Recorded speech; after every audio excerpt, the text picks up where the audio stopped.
CAIRO, the scale of the bloodshed was vastly higher than past militant attacks, but the Egyptian government responds the same 3 days of mourning, reassuring messages in the media that things are under control, and the president promising vengeance. The identical pattern in the aftermath of Friday's attack on a mosque in Sinai, which killed over 300 people, raises the question: does Egypt have options left? The military has thrown tanks, fighting vehicles, fighter jets, warships, and helicopter gunships along with tens of thousands of security forces in 3 years of conflict with extremists, including an affiliate of the Islamic State group in the northern part of the Sinai Peninsula. The area has been under emergency law for several years and the entire country since April. Security forces have forcibly evacuated areas adjacent to the border with Gaza, razing residents' houses and farmlands. They have blown up underground tunnels that authorities believe jihadis used to smuggle weapons and fighters in from neighboring Gaza, ruled by the Palestinian militant group Hamas. These measures have shown few tangible results. The firepower and troop deployments in Sinai have kept militants from holding territory, but have not prevented them from carrying out assassinations that terrorize the population and launching deadly attacks on military and police posts and convoys, and recently a daylight robbery in Sinai, largest town. In a televised address, Alivid Abdel Fattah el-Sisi, Egypt's general-turned-president, pledged the use of brute force in response to Friday's attack.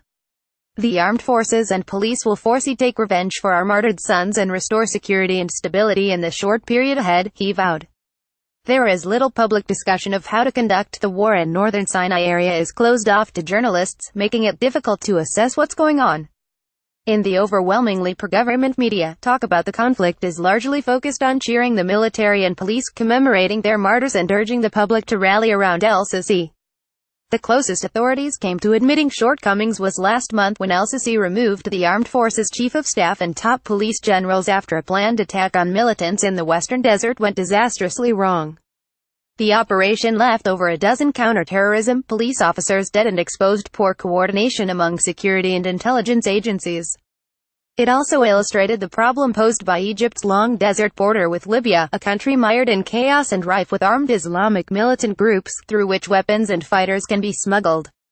That has fueled the second front of militant violence in the West, with signs of arms movements to the Sinai extremists. Egypt's response has been in line with the long-standing model of fighting a conventional war against an opposing army.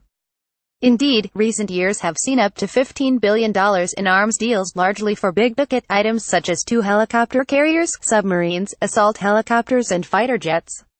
But critics have called for a counter-terrorism strategy in Sinai rather than the reliance on a conventional deployment of overwhelming force.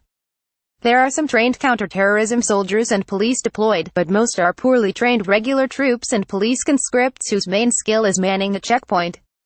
Warplanes and attack helicopters have limits in a rugged mountain terrain that the militants know far better than the military does. And forces moving with tanks and heavy vehicles are often ambushed by the more agile militants using light arms, machine guns, roadside bombs and suicide bombers.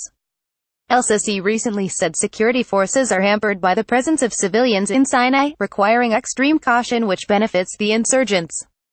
But critics say the military has been heavy-handed, as is deepening the distrust of local tribes who have long claimed discrimination. Male family members are sometimes arrested if another member is suspected of militancy, according to Sinai rights activists. Soldiers and police at checkpoints are notorious for mistreating people, they say. Roads are often blocked and mobile phone services disrupted. Houses have been razed to clear zones for military control and people forcibly evacuated. Even those who oppose the militants become less likely to help security forces.